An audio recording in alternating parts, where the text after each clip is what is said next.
Hello everyone, क्या हाल चाल। चलिए कंटिन्यू करते हैं टोटल इनकम को। आइए देखिए, computation of income for an assessment year. कैसे आप करेंगे एक एक हेड की इनकम। सबसे पहले आप हेडिंग देते हैं इनकम फ्रॉम सैलरीज। ये टोटल इनकम की कंप्यूटेशन का चार्ट है। तो प्रेजेंटेशन आपको ऐसे ही रखना है, इनकम फ्रॉम सैलरी। तो जो भी इंडिविजुअल कंपोनेंट्स होंगे, बेसिक, डीए, वो सब आप लिख के उसकी अमाउंट लिखेंगे, अलाउंसेस लिखेंगे, सारे परक्यूजिट्स लिखेंगे, टोटल करेंगे, that is called gross salary. ठीक है। फिर ग्रॉस सैलरी में से आप डिडक्शन लेते हैं सेक्शन 16 का। स्टैंडर्ड डिडक्शन है सेक्शन 16(1)(a), ये सेक्शन 16(2) और ये सेक्शन 16(3). लेकिन ध्यान दीजिएगा 2 और 3 not available in new slab. अगर आप न्यू स्लैब ऑप्ट कर रहे हैं तो ये तो आपको नहीं मिलेगा, सिर्फ सेक्शन 16(1)(a) ही मिलेगा। ओल्ड स्लैब में तीनों मिलता है। तो ये घटाने के बाद जो आता है उसे हम कहते हैं इनकम फ्रॉम सैलरीज, या फिर इसे नेट सैलरी भी कहा जाता है आम बोलचाल की भाषा में। मैं कहना ये बताना क्यों चाहता हूं कि मान लीजिए एग्जाम के पेपर में नेट सैलरी लिखा हुआ है तो आप समझ जाइएगा डिडक्शन हो चुका है। जैसे लास्ट क्लास में हम लोग कुछ प्रॉब्लम कर रहे थे जिसमें हम लिख रहे थे ग्रॉस सैलरी। तो जब हम ग्रॉस सैलरी लिख रहे थे तो 50,000 की आप स्टैंडर्ड डिडक्शन ले रहे थे, राइट। और मैं जानबूझ के ग्रॉस सैलरी लिख भी रहा था, रीजन बीइंग कि आपको आदत पड़ जाएगी कि 50,000 की डिडक्शन दोनों ही स्लैब में मिलती है। तो ओल्ड स्लैब न्यू स्लैब दोनों में बार बार आप 50,000 घटा रहे थे, तो आपके दिमाग में बैक ऑफ द माइंड कहीं भर गया ये बात कि भाई ये डिडक्शन दोनों जगह मिलती है, राइट। फिर income from house property, GAV निकालना आपने सीखा है, लेस म्युनिसिपल टैक्सेस करेंगे, एनएवी आएगा, फिर 24 का डिडक्शन लेंगे। 24A भी होता है, 24B होता है। 24A स्टैंडर्ड डिडक्शन है 30%, सबको मिलता है। 24B में इंटरेस्ट ऑन बोरोड कैपिटल की डिडक्शन मिलती है। इंटरेस्ट ऑन बोरोड कैपिटल दो प्रकार का हो सकता है, एलओपी प्रॉपर्टी का हो सकता है और एसओपी प्रॉपर्टी का हो सकता है। एलओपी प्रॉपर्टी का है तो ओल्ड स्लैब न्यू स्लैब दोनों में ही मिलेगा, लेकिन अगर एसओपी प्रॉपर्टी का है तो सिर्फ और सिर्फ ओल्ड स्लैब में ही डिडक्शन मिलेगी इंटरेस्ट की। बड़ी कहानी है ना बच्चों। पीजीबीपी, पीजीबीपी में हम net profit as per PL account लेते हैं और उसमें कुछ चीजें ऐड होती हैं, कुछ चीजें लेस होती हैं, राइट। क्या ऐड होगा क्या लेस होगा, चलिए सोचना शुरू करते हैं। अगर कोई खर्चा चार्ज है पीएल में लेकिन चार्ज नहीं होना चाहिए था, चार्ज है लेकिन चार्ज नहीं होना चाहिए था, वो हम ऐड कर देते हैं। कोई एक रेवेन्यू है जो आनी चाहिए थी पीएल में, क्रेडिट होनी चाहिए थी लेकिन नहीं है, तो वो हम क्या करते हैं, वो भी हम जोड़ देते हैं। ये हो गया जोड़ने वाली बात। अब घटाने वाली बात क्या घटाएंगे आप। अगर एक खर्चा पीएल में चार्ज नहीं है, होना चाहिए था, खर्चा चार्ज नहीं है लेकिन होना चाहिए था, तो भाई घटा दीजिए। कोई रेवेन्यू आपने पीएल में क्रेडिट कर रखा है, वो इनकम ही नहीं है या तो, और या फिर वो इनकम है तो किसी और हेड की इनकम है, तो उसको माइनस कर दीजिए, राइट। तो ये चार एडजस्टमेंट, दो लेस वाले आइटम बताए मैंने, दो ऐड वाले आइटम बताए। अगर आपने नहीं सुन पाए तो मेरी बात को वापस से रिपीट कर लीजिए, फिर से सुन लीजिए, पिछला 1 मिनट 2 मिनट फिर से सुन लीजिए और धीरे धीरे सुन लीजिए, उसको आराम से दिमाग में बात बैठ जाएगी। Now you will get PGBP. उसके बाद आता है capital gain, short term long term दोनों इसमें डालेंगे। इनकम फ्रॉम अदर सोर्सेज आएगा। अदर सोर्सेज से सेक्शन 57 की डिडक्शन मिलती है, आपको मालूम है, लेकिन विनिंग वाले से नहीं मिलती। 57 में क्या था कि भाई इंटरेस्ट आया है, डिविडेंड वगैरह आया है, तो उसकी कलेक्शन चार्जेस आपको घटाने को मिल जाएगी। उस इनकम को कमाने के लिए आपने कोई खर्चा किया है तो वो घटाने को मिल जाएगा, दैट्स इट। तो ये आ जाता है टोटल, ठीक है।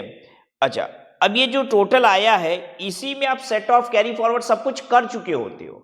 अब ये देखिए, अब मैं आपको ये कैसे बताऊं, ये अलग से नहीं करना होता है। Set of and carry forward of losses, clubbing, set of, ये तो ऑटोमेटिक हो रहा है विद इन द हेड। जैसे इन सब हेड में कोई एडजस्टमेंट करनी है हाउस प्रॉपर्टी से, तो यही एडजस्ट करके फाइनल फिगर आएगी।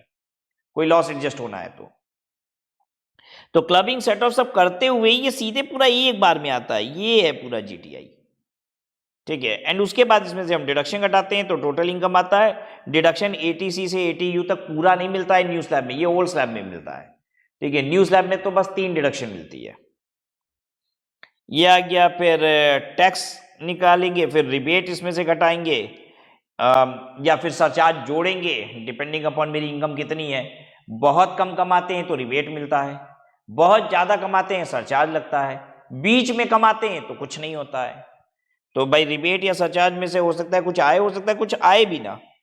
तो फिर उसको जोड़ने जाने के बाद जो आया उसमें से हेल्थ एंड एजुकेशन सेस आप जोड़ेंगे तो ये आ जाएगा फाइनल आपका टैक्सेस। अब इस टैक्स में से आप क्या करेंगे, जितना भी ड्यूरिंग द ईयर आपका टीडीएस काटा गया है, प्रीपेड टैक्सेस है, वो सब आप घटा देंगे। ठीक है, एग्जाम्पल के तौर पे समझाएं, लास्ट क्लास में कोई क्वेश्चन किए थे, लाइए वहीं से शुरू करते हैं।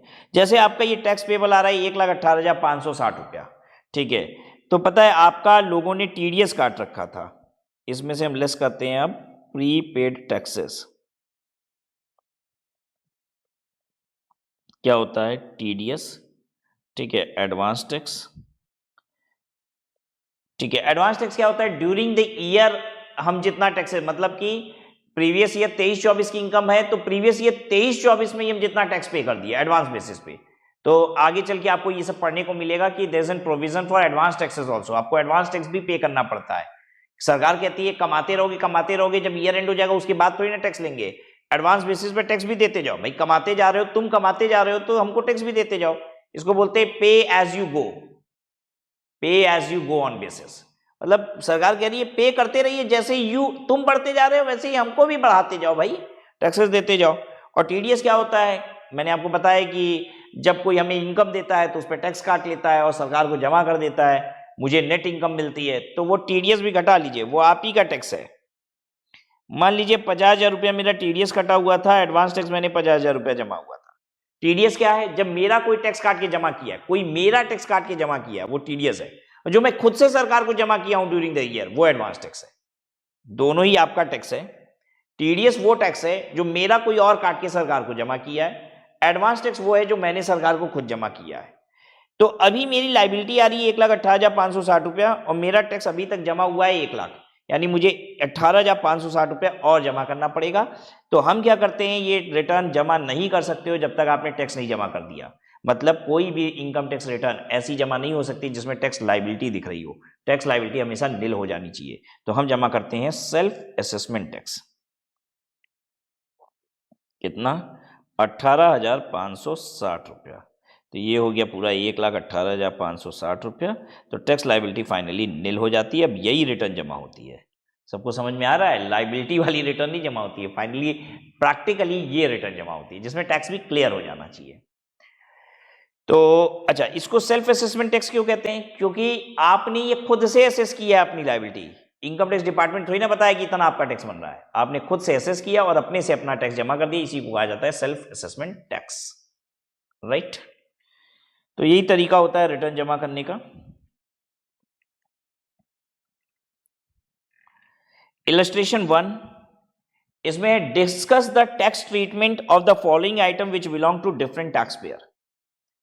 ये सारे पार्ट इसके 1 2 3 4 जितने हैं सब अलग अलग टैक्स पेयर से रिलेटेड है, किसी एक का नहीं है। मतलब इनको इंटर रिलेट करने की कोशिश मत कीजिएगा एक क्वेश्चन को दूसरे क्वेश्चन से। मतलब जितने भी पॉइंट है सब इंडिविजुअल क्वेश्चन है अपने आप में, राइट। चलिए देखिए इसका पार्ट 1 क्या है। A salaried employee has receive medical allowance of ₹18,000 which is fully used for meeting medical expenses. Medical allowance मिला 18,000 रुपए का, उतना मेडिकल खर्चा भी हो गया है। तो बताइए क्या होगा, इसका ट्रीटमेंट क्या होगा, एग्जेम्प्ट हो जाएगा, टैक्सेबल हो जाएगा। ये फुल्ली टैक्सेबल है, ये फुल्ली टैक्सेबल है। मेडिकल अलाउंस फुल्ली टैक्सेबल होता है, ठीक है। अच्छा, आपको पैरेलली ये भी बताते जाए कि किस स्लैब में, ओल्ड एंड न्यू दोनों ही में ही फुल्ली टैक्सेबल है। Salaried employee has receive reimbursement of 18,000 on account of medical facilities in a private clinic. Medical facility private clinic में होती है, उसका रिम्बर्समेंट मिलता है, ये भी फुल्ली टैक्सेबल है। सिर्फ गवर्नमेंट अस्पताल में और जो बड़े अस्पताल थे उन सब का ही बस आपको एग्जेम्पशन था, ठीक है। चाहे ये ओल्ड हो चाहे न्यू हो, दोनों में ही फुल्ली टैक्सेबल है। सैलरीड एम्प्लॉय को 2,000 रुपए का पर मंथ का ट्रांसपोर्ट अलाउंस मिल रहा है to cover the journey between office and residence. ये ऑफिस एंड रेजिडेंस वाला है, तो ऑफिस एंड रेजिडेंस वाला तो ट्रांसपोर्ट अलाउंस फुल्ली टैक्सेबल होता है ना।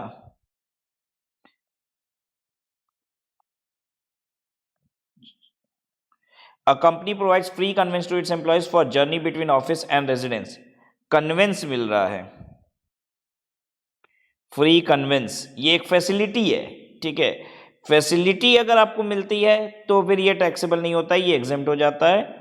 और ये एग्जेम्प्ट जो है किस में होगा, ये परक्यूजिट एग्जेम्प्ट किस में है, दोनों में ही है, old as well as new,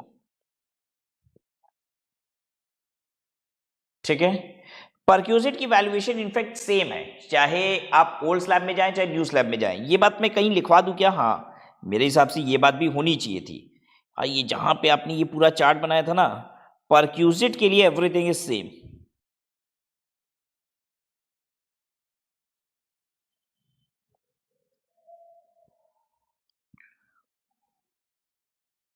for perquisite same valuation, जहां नील वैल्यूएशन है वहां नील ही रहेगा, same valuation old and new slab.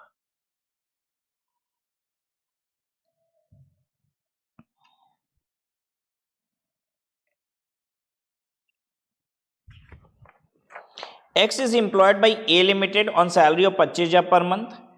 He holds 18% equity share capital in A Limited. He does not have any professional qualification to justify the remuneration. इसको 25,000 की तनख्वाह मिलती है लेकिन ये जस्टिफाई नहीं करता है रेमुनेशन को। Mrs X holds 2% equity share capital in A limited. ध्यान दीजिएगा, सब्सटेंशियल इंटरेस्ट कब कहलाता है? जब आपके पास 20% या उससे ज्यादा इक्विटी हो कंपनी की। कैसे? आपका और आपके रिलेटिव का मिला के। तो मिस्टर एक्स का भी सब्सटेंशियल इंटरेस्ट है यहां, क्योंकि उनका 18, बीबी का 2%, मिला के 20% हो गया। क्या बीबी का भी सब्सटेंशियल इंटरेस्ट है? मिसेज एक्स का भी, हाँ, उसका भी सब्सटेंशियल इंटरेस्ट है। 18 + 2 मतलब 2 उनका खुद का, 18 हस्बैंड का, मिला के 20% हो गया। तो दोनों का सब्सटेंशियल इंटरेस्ट है। और दोनों का अगर सब्सटेंशियल इंटरेस्ट होता है और सैलरी जो मिल रही है वो जस्टिफिएबल नहीं है, तो पता है ये इनकम किसके हाथ में जोड़ी जाती है? उसके हाथ में जोड़ी जाती है जिसकी बाकी इनकम ज्यादा है, ठीक है, अदर इनकम ज्यादा है। तो पता है ये किसके हाथ में टैक्सेबल होगा? एक्स और मिसेज एक्स, मिस्टर एक्स और Mrs X whose other income is higher, उसके हाथ में टैक्सेबल हो जाएगा।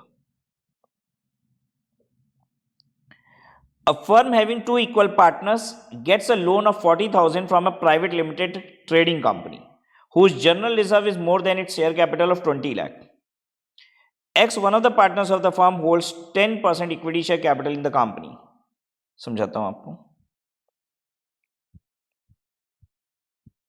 क्या कहना चाह रहा है।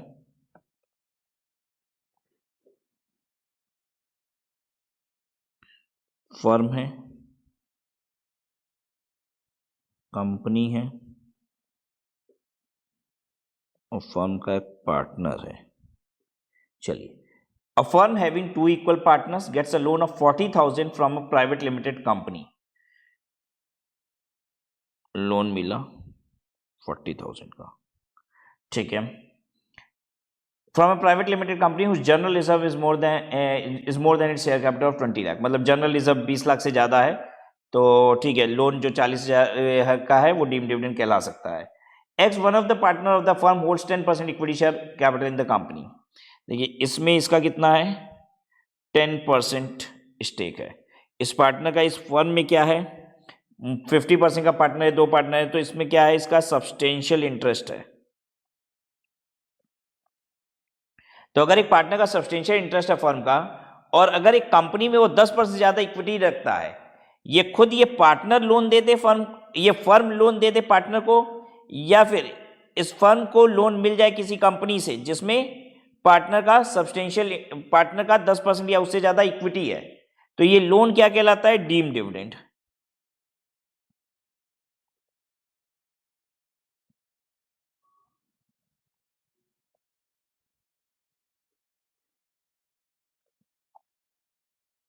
ठीक है, तो ये कौन सी इनकम हो जाएगी? 222E की इनकम हो जाएगी IUS की।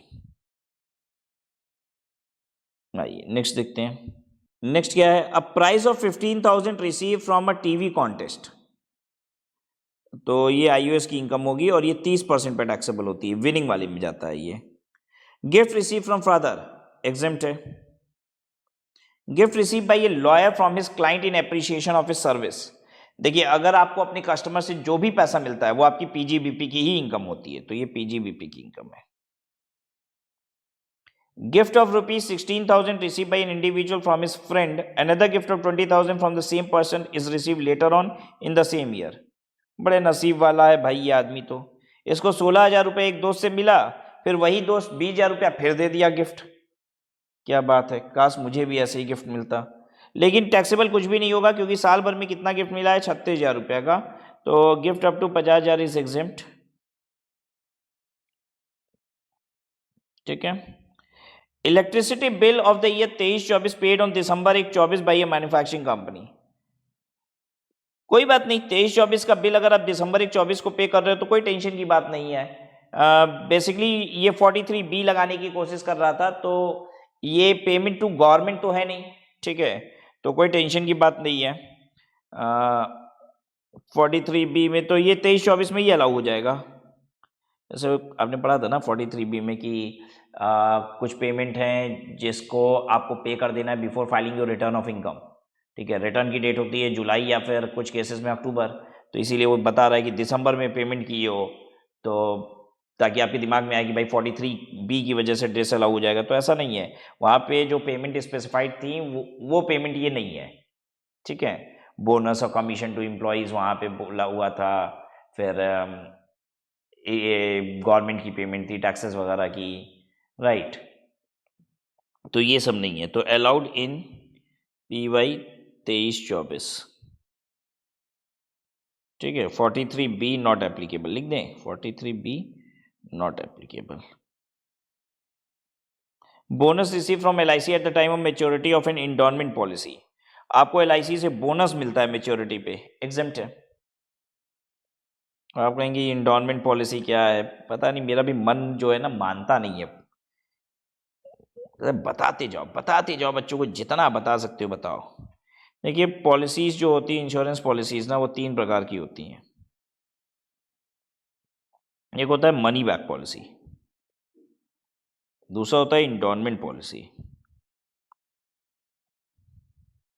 आपको ज़रूरत नहीं है ये सब जानने की, वैसे तो भाई इंश्योरेंस पॉलिसी से पहले जो बोनस आएगा वो एग्जेम्प्ट है, that's all. Money back policy, endowment policy, और तीसरा है टर्म इंश्योरेंस, उसको टर्म प्लान, टर्म पॉलिसीज बोलते हैं, टर्म पॉलिसी। ठीक है, मनी बैक और इंडोरमेंट पॉलिसी वो है जिसमें पैसा मिलेगा भी। ठीक है, मतलब एक मेच्योरिटी होगी उस पर भी मिलेगा, और डेथ हो जाती है तो भी मिलेगा। मतलब इन दोनों में क्या होता है, मेच्योरिटी पे भी पैसा आता है और डेथ पे भी पैसा आता है। मतलब कि जो पॉलिसी अगर 20 साल के लिए हो, नहीं मरे 20 साल में, तो 20 साल पूरा होगा तो पैसा मिलेगा, और अगर 20 साल के पहले ही मर गए तो भी पैसा मिलेगा। लेकिन टर्म पॉलिसी में मरोगे तभी पैसा मिलेगा। इसकी कोई मेच्योरिटी, जैसे मान लीजिए आप 20 साल की टर्म पॉलिसी लेते हो और 20 साल तक अब मरे नहीं, तो जाइए, कुछ नहीं मिलेगा, मरना पड़ेगा। पैसा पाने के लिए इस पॉलिसी में मरना पड़ेगा। ठीक है, तो ये डेथ में मिलेगी। तो आपको तो बहुत ख़राब लग रही होगी टर्म पॉलिसी, जबकि term policy actual insurance policy है, यही सबको करानी चाहिए। अब फिलहाल मेरी इंश्योरेंस की क्लास तो है नहीं कि मैं आपको बैठ के अब ये सब डिटेल में समझाऊंगा। अब मनी बैक पॉलिसी में क्या होता है कि आपको मेच्योरिटी के पहले भी बीच बीच में पैसा मिलता है। जैसे अगर आप अपने पेरेंट्स से पूछो कि ये जो आपने पॉलिसी कराई इसका पैसा कब मिलेगा, और अगर वो ये ऐसे बोलते हैं कि बेटा 20 साल की पॉलिसी है लेकिन हर 5वें साल पे हमको इतना इतना पैसा भी मिलेगा, और फिर मेच्योरिटी पे 20वें साल पे इतना मिलेगा, हर 5वें साल पे हमको 3-3 लाख रुपए मिलेगा, और 20 साल पे इकट्ठा 20 लाख भी मिलेगा, तो आप समझ जाइएगा ये मनी बैक पॉलिसी है, बीच बीच में पैसा आता है। एंडोनमेंट पॉलिसी क्या होता है, जब पॉलिसी मेच्योर होगी तभी आएगा, मतलब मेच्योरिटी पे भी आएगा, इसमें मेच्योरिटी के पहले भी आएगा। ठीक है, और टर्म पॉलिसी में बीच में पैसा आता ही नहीं है। तो भाई किसी भी पॉलिसी का बोनस है, सब एक्सेप्टेड है, वो तो आपको परेशान करने के लिए लिख दिया ऐसे। Money receive from LIC on the maturity of keyman insurance policy. Keyman insurance policy taxable होता है, भाई ये कंपनी है तो कंपनी के लिए PGBP की इनकम है। Leave encashment receive by legal heir of a deceased employee. Leave encashment exempt हो जाएगा, चाहे ओल्ड स्लैब हो चाहे न्यू स्लैब हो, ओल्ड एंड न्यू दोनों में। एक्स एज 32 साल, dies on 15 June 2023, normal date of retirement is so and so, gratuity is receive by legal heir, gratuity is receive by legal heir of X on July 2, 2023। ठीक है, कोई tension नहीं है, gratuity exempt है, चाहे old हो चाहे new slab opt कर रहे हो आप। Share of profit from receive from A firm exempt होता है। फर्म से जो इंटरेस्ट मिलता है और रेमुनरेशन मिलती है वो पीजीबीपी की इनकम होती है पार्टनर के हाथ में, लेकिन पार्टनर को जो शेयर ऑफ प्रॉफिट मिलता है फर्म से वो एग्जेम्प्ट होता है, क्योंकि फर्म ने ऑलरेडी उस प्रॉफिट पे टैक्सेस पे कर दिया है। Interest received on income tax refund, ये आईयूएस की इनकम होती है। हर तरीके का ब्याज आईयूएस की इनकम है। Interest paid on capital borrowed for payment of income tax, interest paid on borrowed capital for payment of income tax. अच्छा, इनकम टैक्स पे करने के लिए मेरे पास पैसा नहीं था, इनकम टैक्स पे करने के लिए हमको लोन लेना पड़ा, और उसका ब्याज, इनकम टैक्स पर्सनल खर्चा है, ये आपने पढ़ा है, तो पर्सनल खर्चे से रिलेटेड कोई भी चीज आपको अलाउड नहीं हो सकती। फॉर इनकम टैक्स अगर आपने कुछ भी किया है तो you will not be allowed, तो not deductible. Income receive by a minor from stage acting, ये माइनर की इनकम है, income of minor. Interest receive by minor from a bank in which a deposit his earning from stage acting. Stage acting से जो income आई, minor ने उसको bank में जमा कर दिया, उस पर ब्याज आया, तो ये पेरेंट्स की इनकम होती है।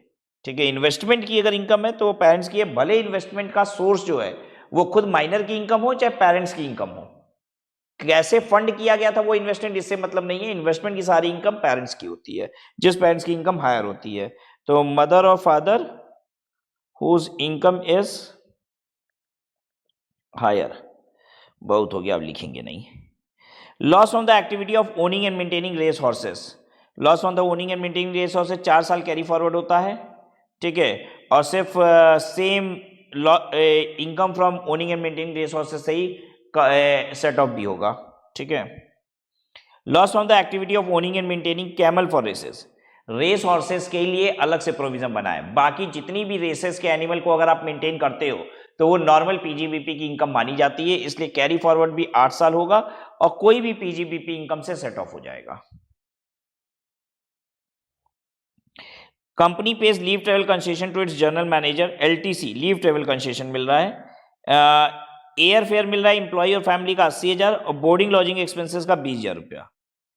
तो सबसे पहली बात तो कंपनी को तो 1 लाख खर्चा अलाउड है, इंप्लॉय पे जितना भी खर्चा कर लेगी कंपनी के लिए वो एक्सपेंस है, तो कंपनी को 1 लाख रुपया अलाउ हो जाएगा।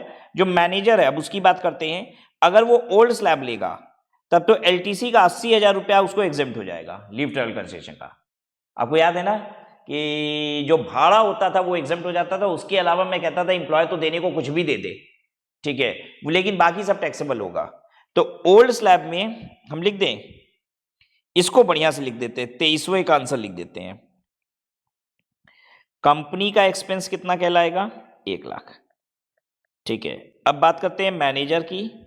अगर वो ओल्ड स्लैब लेगा तो क्या होगा, न्यू स्लैब लेगा तो क्या होगा। ओल्ड स्लैब लेगा तो उसकी इनकम हो जाएगी 20,000 रुपया, बस ये बोर्डिंग लॉजिंग एक्सपेंसेस वाला ये। लेकिन अगर वो न्यू स्लैब ऑप्ट करेगा तो उसकी इनकम हो जाएगी 1 लाख रुपया, क्योंकि उसको 80,000 रुपये की एग्जेम्पशन नहीं मिल पाएगी ना बच्चों। एलटीसी की एग्जेम्पशन नहीं है न्यू स्लैब में। क्या क्या एग्जेम्पशन है न्यू स्लैब में ये मैंने आपको नोट्स में लिखवाया है, याद है ना। आपको कि सर पता नहीं कहाँ लिखवा दिए, क्या लिखवा दिए, सब सबूत के साथ आपसे बात करनी पड़ती है मुझे। ये देखो नोट नंबर 9, ये एग्जेम्पशन आपको अंडर द हेड सैलरी मिलती है whether you are under old slab और न्यू स्लैब। ठीक है,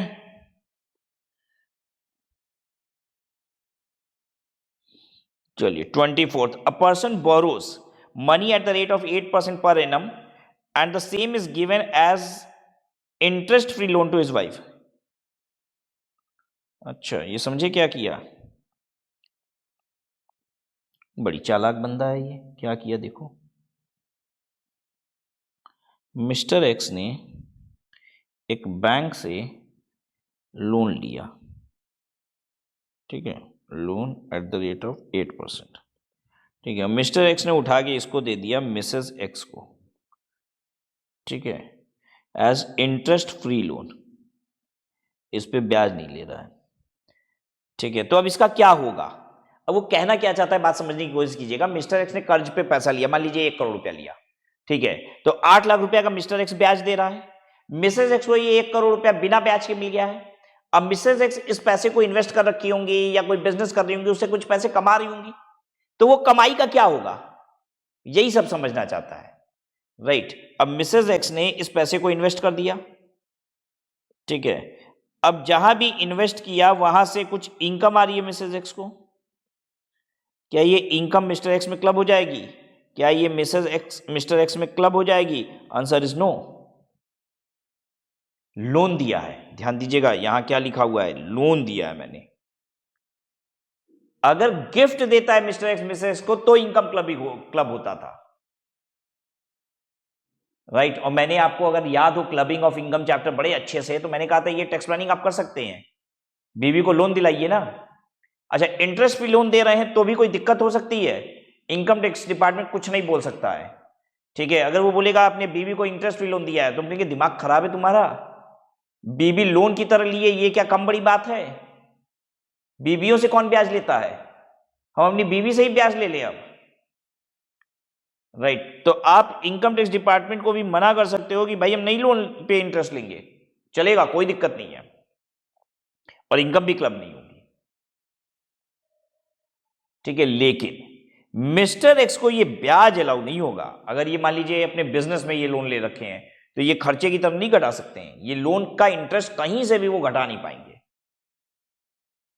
ठीक है। क्यों, क्योंकि इसका एंड यूज, देखिए अगर बिजनेस नहीं करते हैं तो मिस्टर एक्स तो वैसे भी कहीं भी नहीं घटा पाएंगे, कहां से घटा लेंगे, ठीक है। जैसे हाउस प्रॉपर्टी से ब्याज घटता है, एक बिजनेस में ब्याज घटता है, ठीक है। एक अदर सोर्सेज में भी अगर ब्याज पे हम ब्याज कमा रहे हैं, अगर इसी पे वो कमा रहे होते कुछ, तो उसमें से ये ब्याज घट जाता, लेकिन कमा तो रहे नहीं है, तो वहां नहीं हुआ, बिजनेस में ये यूज नहीं हुआ, तो इसलिए बिजनेस में भी ये ब्याज नहीं घटेगा। हाउस प्रॉपर्टी में ब्याज तब घटता है जब आपने हाउस प्रॉपर्टी के कंस्ट्रक्शन या परचेज के लिए लोन लिया है, तब ब्याज घटता है, तो ये कहीं से भी ब्याज घट नहीं पाएगा। तो इसका आंसर ये है, interest not deductible for Mr X. हाँ, income of Mrs X will not be clubbed, ये क्लियर कर लीजिए, income of Mrs X will not be clubbed, right.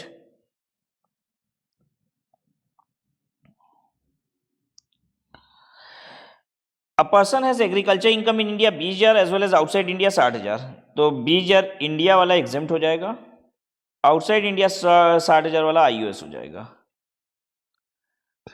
A farmer transfers rural agriculture land in India at a price higher than its cost of acquisition. Rural agriculture land पे capital gain हो रहा है, rural agriculture मतलब ज्यादा में बेच रहा हूं, फायदा हो रहा है। Rural agriculture land is not a capital asset, so there can not be any capital gain, ठीक है। Rural agriculture land in India, but rural agriculture land in Nepal, इस पे कैपिटल गेन लगेगा, इस पे लगेगा। Rural agriculture land in India is not an capital asset, rural agriculture land in Nepal is an capital asset, और capital gain rise होगा, ठीक है। मजा आया आपको, आया ही होगा, कंफर्म आया होगा। तो क्वेश्चन 1 इलस्ट्रेशन 1 हो गया, आइए इलस्ट्रेशन 2 कराते हैं आपको, एंड आई एम श्योर आप इंजॉय करेंगे, कंफर्म इंजॉय करेंगे आप इसको, क्योंकि इतने सारे कॉन्सेप्ट यहां पे एक साथ रिवाइज हो रहे हैं ना कि मजा आ रहा है।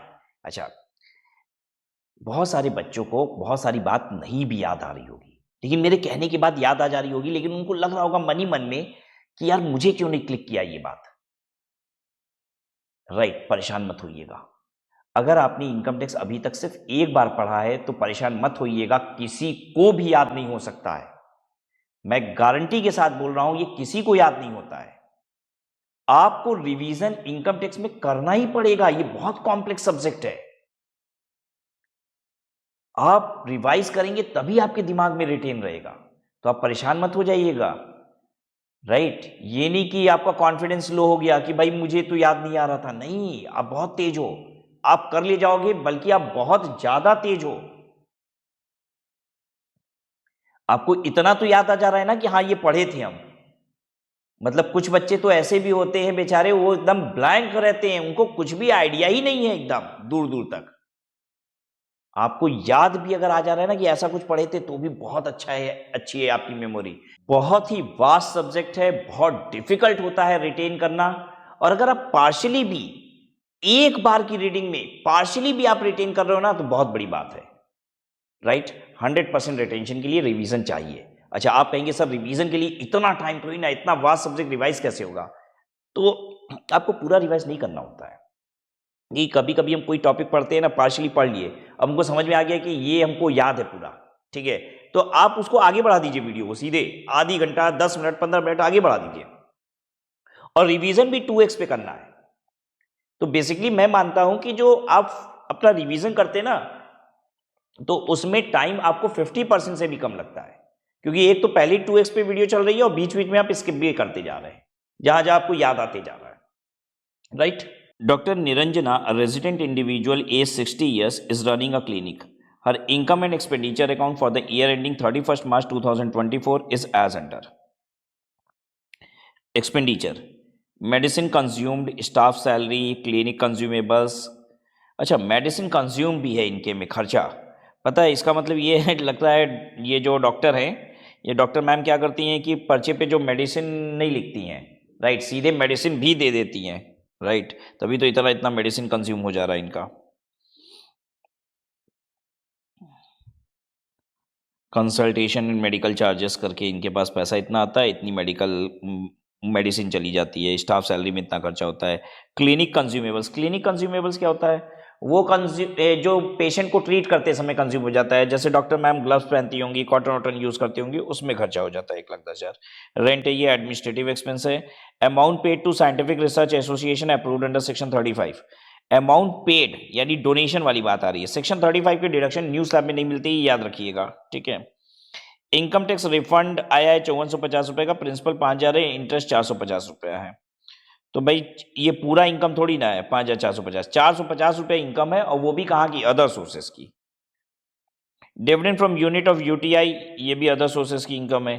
Winning from game show off TV 35,000 रुपये, नेट ऑफ टीडीएस 15,000 है, यानी विनिंग 50,000 की थी, 15,000 टीडीएस कट के 35,000 आया है। ये इनकम है, लेकिन यहाँ पीजीबीपी की इनकम नहीं है, ये इनकम आएगी अदर सोर्सेस की। रेंट की इनकम है तो ये हाउस प्रॉपर्टी में जाएगा, या ये भी पीजीबीपी की इनकम नहीं है। तो देखिए आपको करना क्या है, यहाँ से 5450 माइनस करना है, यहाँ से 5400, ये जो नेट प्रॉफिट है इसमें क्या एडजस्टमेंट करनी है, ये माइनस करेंगे, ये माइनस करेंगे, 35,000 माइनस करेंगे, 27,000 माइनस करेंगे, ठीक है। अब ये स्लैब क्या है, ओल्ड या न्यू, अभी देख लेते हैं, तब बात करेंगे कि साइंटिफिक रिसर्च वाले खर्चे का क्या करना है। ये अमाउंट पेड है, यानी ये डोनेशन की बात कर रहा है वैसे तो। Rent paid includes 30,000 paid by cheque towards rent for her residential house in Surat. Clinic equipments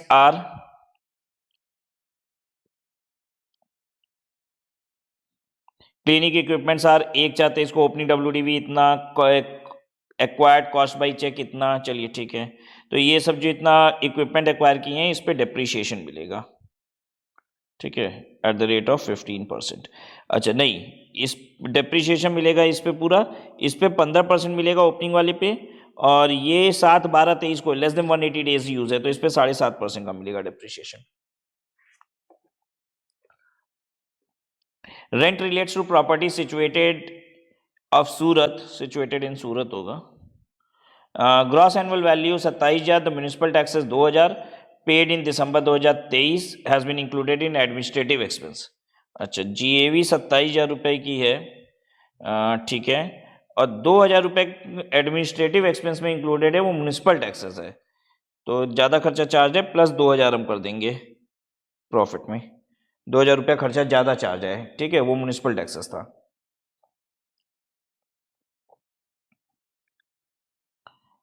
She received salary of 1,30,000 per annum from Full Care Hospital, which has not been included in the consultation and medical charges.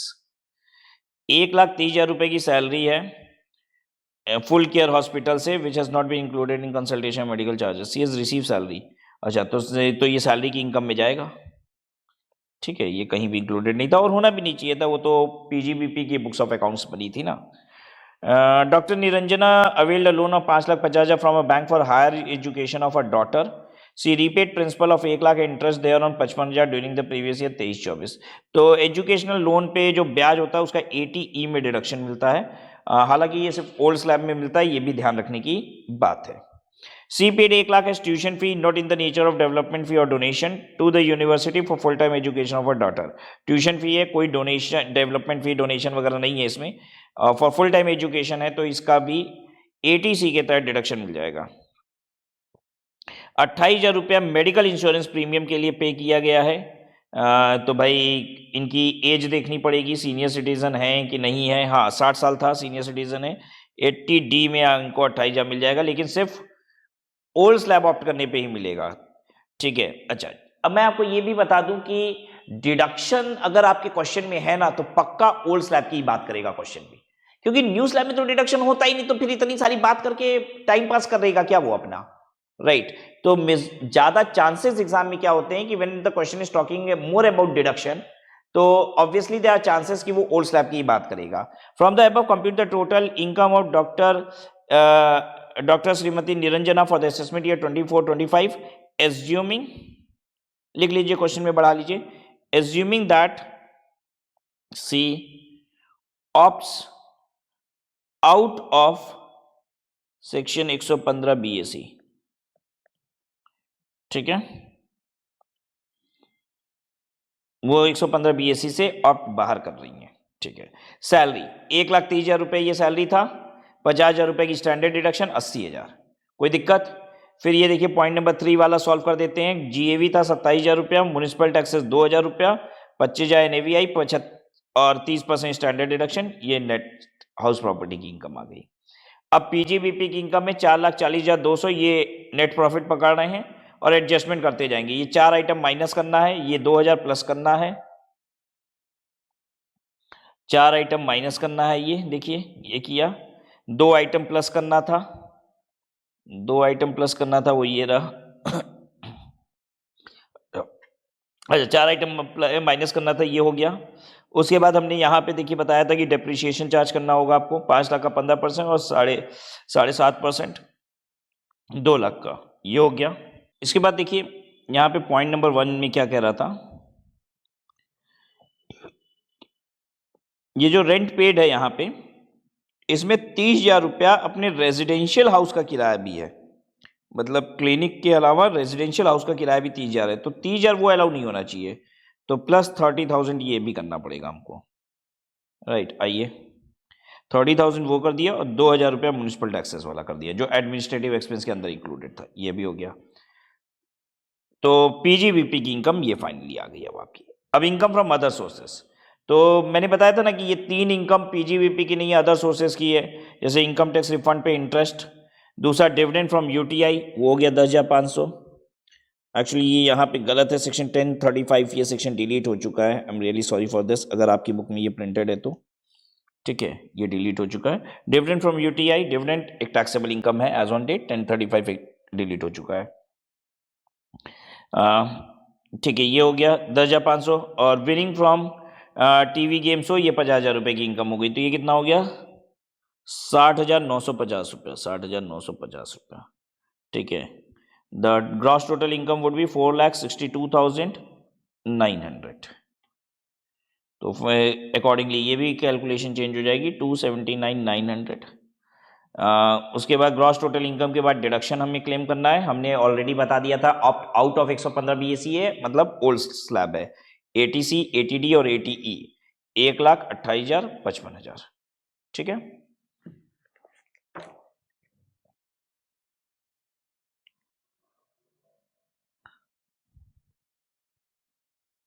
आइए question 3 देखते हैं. यहां कोई परेशानी तो नहीं हुई, अब एकदम क्लियर है ना सबको. Illustration 3. Miss Purvi, aged 55 years, is a chartered accountant in practice. He maintains her account on cash basis. अच्छा, कैश बेसिस पे जब आप अकाउंट बनाते हैं तो जितना रिसिप्ट आया है वही आपकी इनकम है और जितना आपने पेमेंट किया है वही आपका खर्चा है. ठीक है. Her income and expenditure account for the year ended 31 March 24 read as under fees earned. ठीक है भाई, ऑडिट की, टैक्सेशन, कंसल्टेंसी, ठीक है. Dividend on shares of Indian companies, gross मतलब डिविडेंड पे टीडीएस काटने की बात करेंगे, ग्रॉस डिविडेंड है, ठीक है। तो यही इनकम होती है, अदर सोर्सेज की ये इनकम है, ये आईयूएस है। इनकम फ्रॉम यूटीआई, ये भी आईयूएस है। Honorarium receive from various institution for valuation of answer paper, आप आंसर पेपर चेक करते हो, कॉपी चेकिंग करते हो एग्जाम की, तो उसके लिए पैसा मिला है, तो ये भी आईयूएस है। Rent receive from residential flat let out, तो ये एचपी की इनकम है। तो यहाँ से तो सब पहले माइनस कर दीजिएगा, ठीक है। ये जो भी इनकम आ रही है नेट प्रॉफिट, इससे माइनस कर दीजिएगा। फिर stipend to article assistant, internship आप लोग करोगे ना आर्टिकल से, तो वैसे ही ये सीए है ना, तो इन्होंने अपने आर्टिकल्स को स्टाइपेंड दिया, इतना इंसेंटिव भी दिया आर्टिकल असिस्टेंट को, खुश होकर, कभी कोई खुशी की बात रही होगी, दिया है। बिजनेस का खर्चा है, सब अलाउड है, कोई टेंशन नहीं है। ऑफिस रेंट है, printing stationery, meeting seminar conferences का पैसा, परचेज ऑफ कार, ये गड़बड़ हो गया, purchase of car, purchase of car खर्चा नहीं है, डेप्रिसिएशन खर्चा है, ठीक है। हाँ, कैश बेसिस पे भी अकाउंट्स बना रहे हो तो ये नहीं कि परचेज ऑफ कार खर्चा हो जाएगा, तब भी डेप्रीशिएशन ही होगा। Repair maintenance and petrol of car, ठीक है। ट्रैवलिंग, ठीक है। Municipal taxes paid in respect of house property, municipal taxes paid in respect of house property. और ये हाउस प्रॉपर्टी ना जो हम किराए पे दे रहे हैं, ये उसका है, तो ये ध्यान देना होगा, ये एडबैक करना पड़ेगा, ये बिजनेस का खर्चा नहीं है। 3000 रुपये ये एचपी की इनकम से घटाएंगे हम लोग।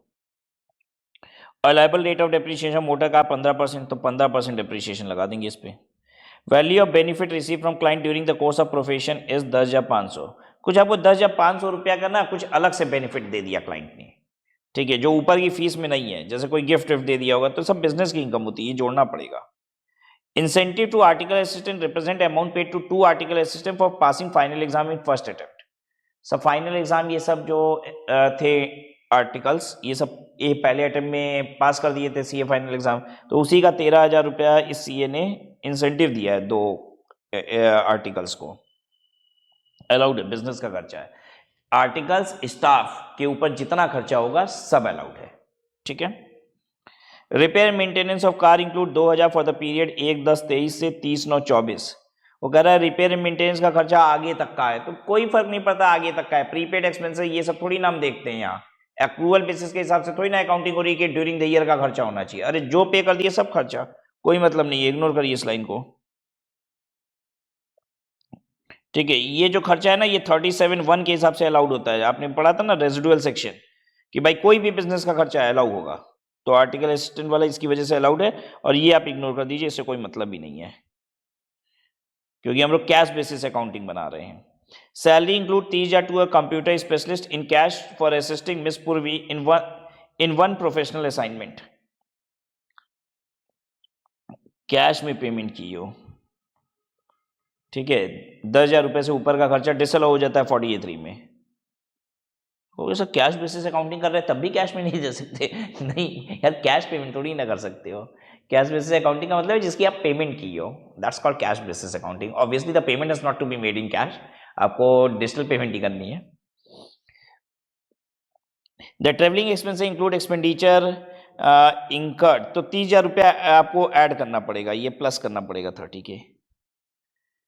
Travelling expense include expenditure on a foreign tour 32,000 which is with in the RBI norms, ठीक है, कोई दिक्कत नहीं है। Medical insurance premium on the health of dependent brother, brother का मेडिकल इंश्योरेंस प्रीमियम की डिडक्शन नहीं होती है, ये ब्रदर है। और मेजर सन डिपेंडेंट, मेजर सन डिपेंडेंट, हाँ ठीक है, मिल जाएगी, सन डिपेंडेंट है ना इसलिए मिल जाएगी। तो 5,000 पेड इन कैश, ओहो ये गड़बड़ कर दिया, ये कैश में दे दिया इसलिए नॉट अलाउड है।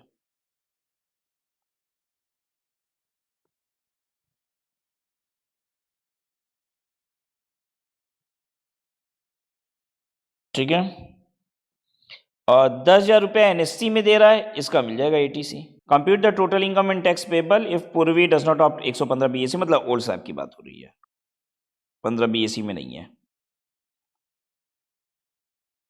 चलिए शुरू करते हैं हम लोग। सबसे पहले एक हाउस प्रॉपर्टी की इनकम निकाल लेते हैं। 85,600 दिया था ना आपको रेंट, हाँ। म्यूनिसिपल टैक्सेस 3,000 घटा लीजिए और एनएवी आ गया, और 30% स्टैंडर्ड डिडक्शन ले लीजिए, ये आ गया। Net profit as per income expenditure account ये उठा लीजिए यहाँ से 928,224। अब जहां जहां हमने ऐड बोला है वो सब ऐड करते जाइए, जितना ऐड बोला है हमने। 30,000 रुपया वो हमने बताया था 48 में डिसअलाउ, ठीक है। कार का हमने कहा था कि ऐड करिएगा, इसका डिप्रिशिएशन घटाएंगे जरूर से।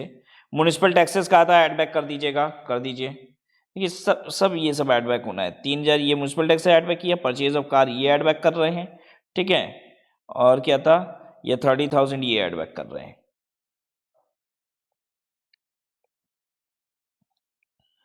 फिर घटाना क्या क्या है ये भी हमने मार्क कर ही दिया है। देखिए ये चारों घटाने हैं, घटाइए चारों, ये रहा चारों घट गया। तो और डेप्रिशिएशन फिर अलग से घटा दीजिए और 15% का, 80,000 का 15% 12,000, तो ये आ गई आपकी फाइनल पीजीबीपी की इनकम। तो ये हम लोग फाइनल इनकम इधर निकाल रहे हैं। हाउस प्रॉपर्टी की ये नीचे से उठाया 57,280, ये पीजीबीपी की इनकम आ गई 9,20,200। अब अदर सोर्सेज निकाल देते हैं इनकम। अदर सोर्सेज में डिविडेंड, ऑनरेरियम और यूटीआई, ये तीनों का जोड़ लगा के ये अदर सोर्सेज की इनकम हो गई, ठीक है। डिडक्शन अंडर चैप्टर 6A, ये सिर्फ और सिर्फ आपको ये एक ही मिल पाएगा एटीसी में 10,000 रुपया। ये एटीडी वाला मेडिकल इंश्योरेंस का नहीं मिल पाएगा क्योंकि ये कैश में पेमेंट हो गई थी और मेडिकल इंश्योरेंस की payment other then in cash होनी चाहिए थी, ठीक है। और वैसे भी अगर अदर देन भी कैश होती ना तो डिपेंडेंट ब्रदर वाली नहीं मिल पाती। ये तो हालांकि मिला के बता दिया था क्योंकि वो तो जान रहा था डिसअलाउ है, तो क्वेश्चन इस कदर फ्रेम किया गया। 10,000 रुपये एटीसी वाला मिल गया।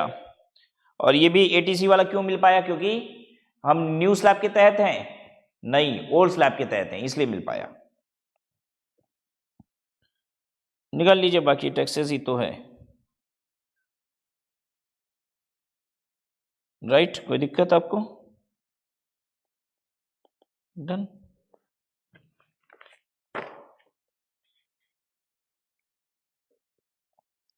अच्छा, अगर हम न्यू स्लैब ऑप्ट करते तो क्या होता?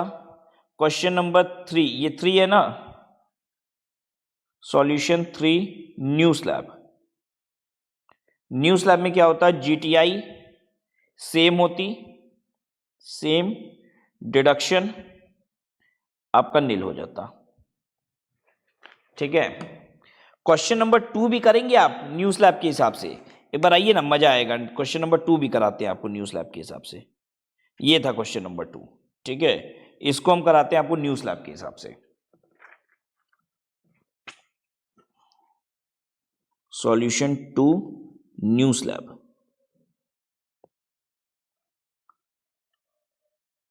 तो पीजीबीपी की जो इनकम थी वो आपकी 1.5 लाख रुपए से और बढ़ जाती। ये कहाँ गया क्वेश्चन में, ये जो 1.5 लाख रुपया amount paid to scientific research है ये और बढ़ जाता पीजीबीपी की इनकम। तो पीजीबीपी कहाँ गया इसमें, इसमें पीजीबीपी कितना है आ रहा था 3,04,450। तो हमारी पीजीबीपी की इनकम होती 3,04,450 प्लस 1.5 लाख रुपया, ठीक है।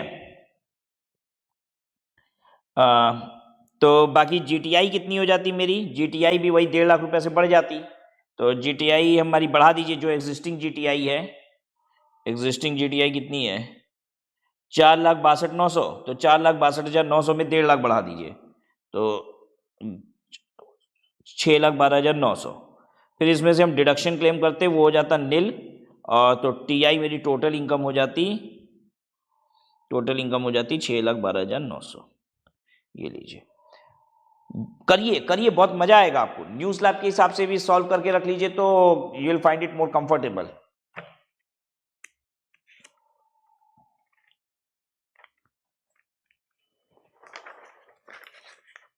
पता है मेरे प्रैक्टिकल प्रॉब्लम ऐसे बढ़ते हैं, कोई ध्यान भी नहीं देता है कि आप कितने क्वेश्चन सॉल्व कर लिए।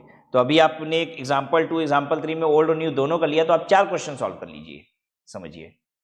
अब पता है ज्यादा अच्छा भी क्या है, जब आप एक ही जगह पे डिफरेंस देखते हैं ना तो और आपके दिमाग में वो बात बैठती है, हमको फटाक से डिफरेंस भी समझ में आ जाता है।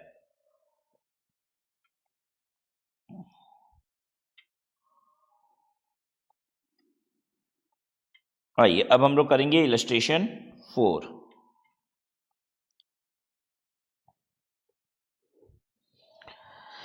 Mr. Y carries on his business and analysis of his trading and profit and loss account for the year ended 31st March 24 revealed the following information.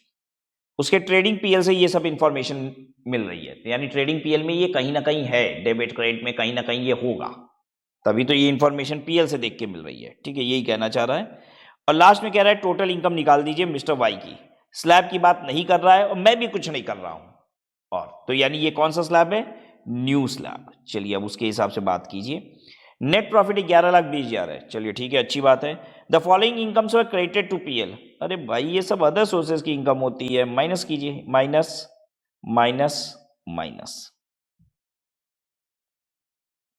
It was found that some stocks were omitted to be included in both the opening and closing stock. कुछ stock कम एक omit हो गया था, मतलब छूट गया था record करना, ओपनिंग में भी क्लोजिंग में भी। यानी ये ओपनिंग स्टॉक 8,000 रुपए से कम दिखाया गया है, कुछ स्टॉक छूट गया था, 8,000 रुपए का ओपनिंग स्टॉक छूट गया था। ठीक है, यानी ये ओपनिंग स्टॉक 8,000 से कम दिखाया गया है, तो क्या असर आएगा अगर यहां पे, यहीं पे होता है ना ओपनिंग स्टॉक, अगर ये हम 8,000 से कम कर देंगे, प्रॉफिट पे क्या असर आएगा, यहां होता है प्रॉफिट, प्रॉफिट बढ़ जाएगा। अगर ये आप कम करेंगे ना तो ये बढ़ जाएगा। ठीक है, तो आपको क्या करना है, ये कम किया गया है तो प्रॉफिट हमारा बढ़ गया है, तो जैसे ही हम इसको बढ़ाएंगे, ओपनिंग स्टॉक कम था, हम जैसे ही इसको बढ़ाएंगे तो ये प्रॉफिट क्या होगा, कम होगा। यानी ये माइनस करना है हमको, प्रॉफिट को कम करना है। क्या समझ में आई बात सबको? कुछ ओपनिंग स्टॉक आपका छूट गया बच्चों, गलती से ना ओपनिंग स्टॉक आपका छूट गया है, कुछ रिकॉर्ड नहीं किए तो करो ना, हम यही तो कह रहे हैं। अब छोड़िए, जल्दी से ये दूसरे तरीके से समझाते हैं। कह रहा है ओपनिंग स्टॉक 8,000 का छूट गया, तो अरे भाई बढ़ा देते हैं ना, प्लस 8,000 कर देते हैं। अब बताइए अगर ओपनिंग स्टॉक 8,000 से यहां बढ़ाएंगे, प्रॉफिट पे क्या असर आएगा, प्रॉफिट पे क्या असर आएगा, 8,000 से प्रॉफिट कम हो जाएगा बच्चों।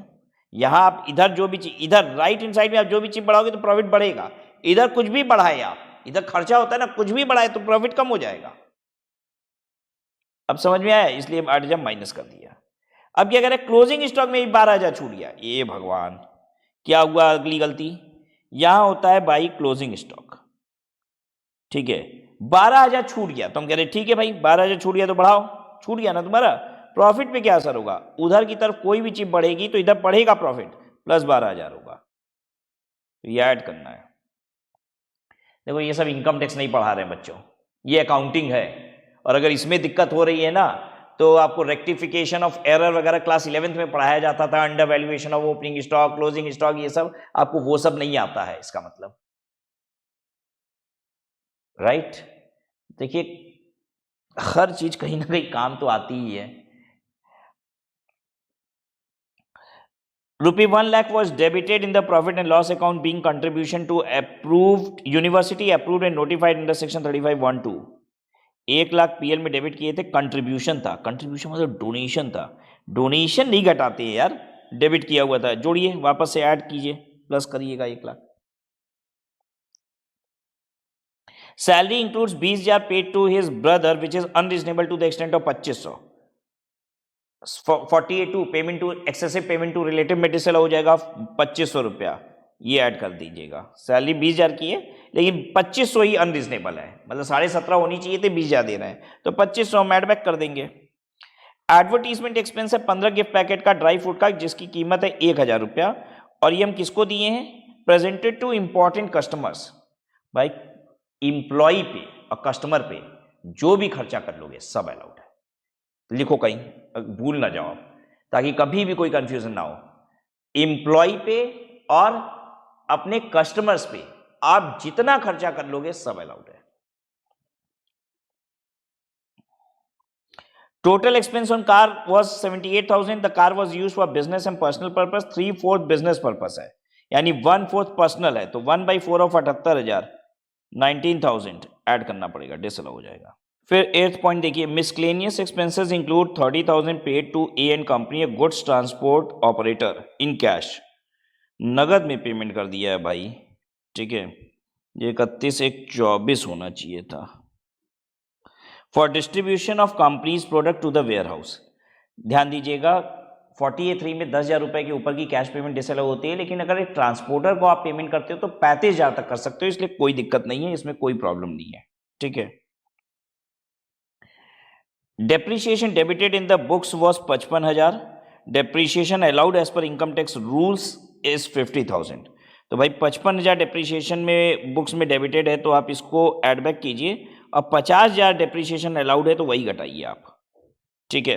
अच्छा, अब 50,000 का डेप्रीशिएशन अलाउड है, एक आपने ऊपर देखा था कार का जो खर्चा था, कार हम ना 3/4 ही बिजनेस में यूज करते हैं, तो एक्चुअल में डेप्रीशिएशन भी ना बस 3/4 ही अलाउ होना चाहिए। एक्चुअल में डेप्रीशिएशन भी 3/4 ही अलाउ होगा, क्योंकि कार का यूज जो होता है बस 3/4 ही होता है, तो डेप्रीशिएशन में कार का भी तो होगा। तो हम ये मान के चल रहे हैं कि ये जो भी डेप्रीशिएशन वगैरह है कार के साथ और भी एसेट का होगा मिला के, लेकिन कार का 3/4 ऑलरेडी कर लिया गया है, क्योंकि हमें कोई जानकारी नहीं है भाई कार का डेप्रीशिएशन कितना है इसमें, ठीक है। 3/4 किया गया है नहीं किया गया है, तो आपकी नॉलेज के लिए ऐसे बता रहे हैं कि अगर हम एक कार होता है जिसका हम पर्सनल यूज भी करते हैं, बिजनेस यूज भी करते हैं, तो जितना उसमें पेट्रोल वगैरह भराता है वो खर्चा भी प्रोपोर्शनेट अलाउ होता है, और जो उसका डेप्रीशिएशन होता है वो भी प्रोपोर्शनेटली अलाउ होता है। पीजीबीपी में आप पढ़ चुके हैं, तो बस याद दिला रहे थे। यहाँ पे हम ये मान के चल रहे हैं कि जो भी डेप्रीशिएशन है उसमें ऑलरेडी वो 3/4 ही अलाउ किया जा रहा है, वो सब कैलकुलेशन हो चुकी है allow as per income tax, ठीक है। तो ये माइनस करेंगे। ड्राइंग 10,000 रुपए की, भाई ड्राइंग पीएल में थोड़ी ना आएगा, वो एड बैक करिए। इन्वेस्टमेंट इन एनएससी, इन्वेस्टमेंट इन एनएससी ये बिजनेस पीएल में थोड़ी ना आएगा, मतलब ये घटा रखे होंगे इन्वेस्टमेंट इन एनएससी, ये ऐड करिए।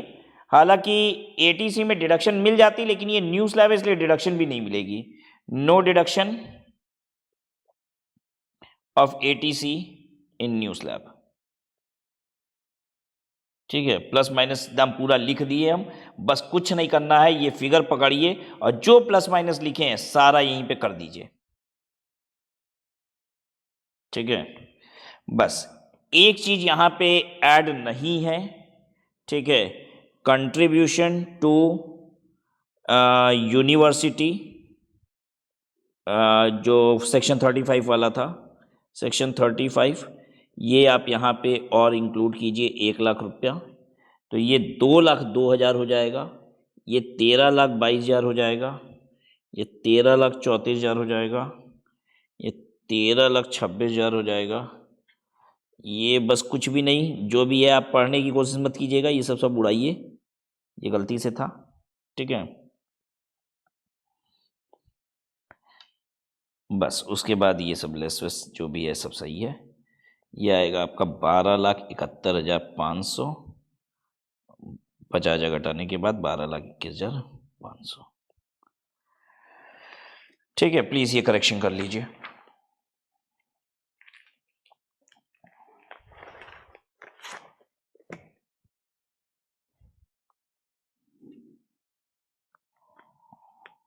न्यू स्लैब में सेक्शन 35 का अगर डोनेशन है तो डिडक्शन नहीं होती, अगर डोनेशन नहीं होता है मतलब इन हाउस एक्सपेंडिचर होता है वेदर कैपिटल और रेवेन्यू, तो वो अलाउ हो जाता है, ठीक है ना।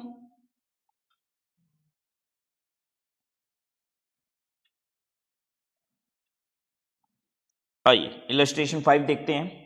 Bala Murugan furnishes the following information for the year ended 31st March 2024. Income from business 1,35,000 negative.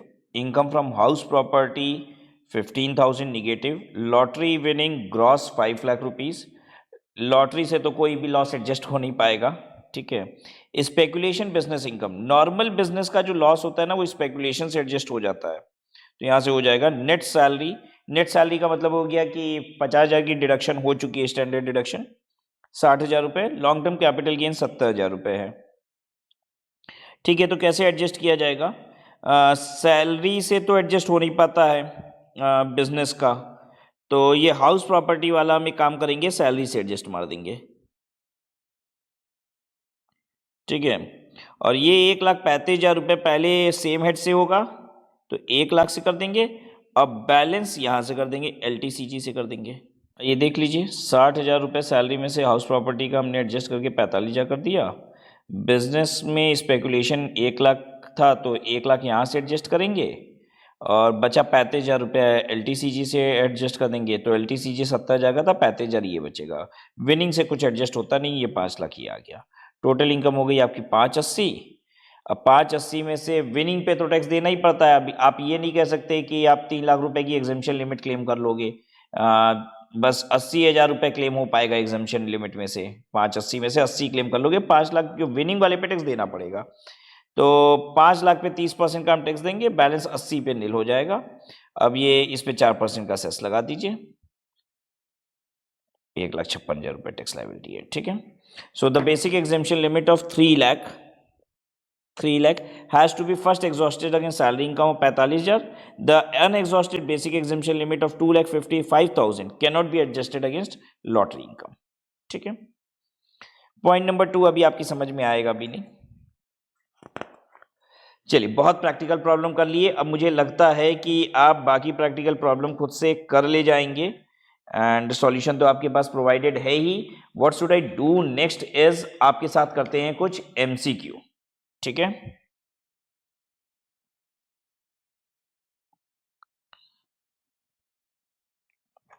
आइए लेट्स सी एमसीक्यू।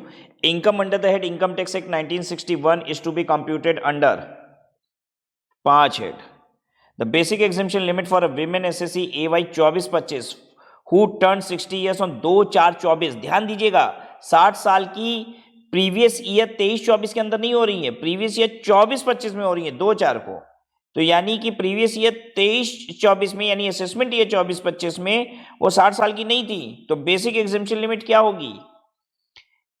अच्छा, अब हम लोग कर देते हैं and opts out of section 115 BAC, क्योंकि अगर सेक्शन 115 BAC के तहत देखा जाएगा तब तो सबकी स्लैब कितनी होती है, 3 लाख की एग्जेम्पशन लिमिट होती है राइट। तो इनका एग्जेम्पशन लिमिट कितना हो जाएगा? 2.5 lakh. What is the rate of surcharge applicable to individual having total income exceeding 1 crore?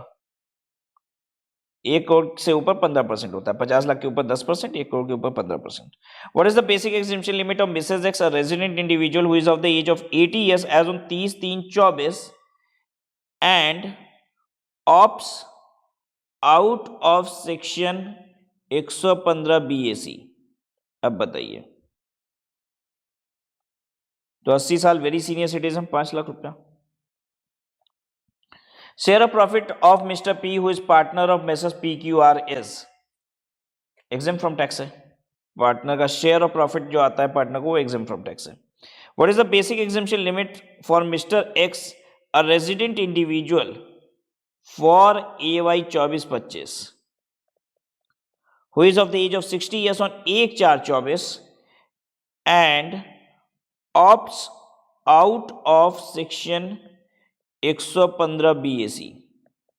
ध्यान दीजिएगा, 1/4/24 को, प्रीवियस ईयर 23-24 में वो 60 साल का नहीं हुआ है, 1/4/24 को हुआ है। लेकिन आपको अगर याद हो तो आपने एक सर्कुलर पढ़ा है जिसमें अगर आप आपका 60th बर्थडे 1/4 को है तो आप 60 साल के एक दिन पहले ही हो जाती हो। इनकम टैक्स ये कहता है कि जिस दिन आपका हैप्पी बर्थडे होता है उसके एक दिन पहले आप वो एज अटेन कर लेते हो जो एज आपकी हैप्पी बर्थडे के दिन होने वाली है। तो आप 31 मार्च को ही 60 साल के हो गए इनकम टैक्स के हिसाब से, ठीक है, 31 मार्च 24 को। तो आप प्रीवियस ईयर 23-24 यानी कि असेसमेंट ईयर 24-25 में आप सीनियर सिटीजन है और आपका स्लैब हो जाएगा 3 लाख।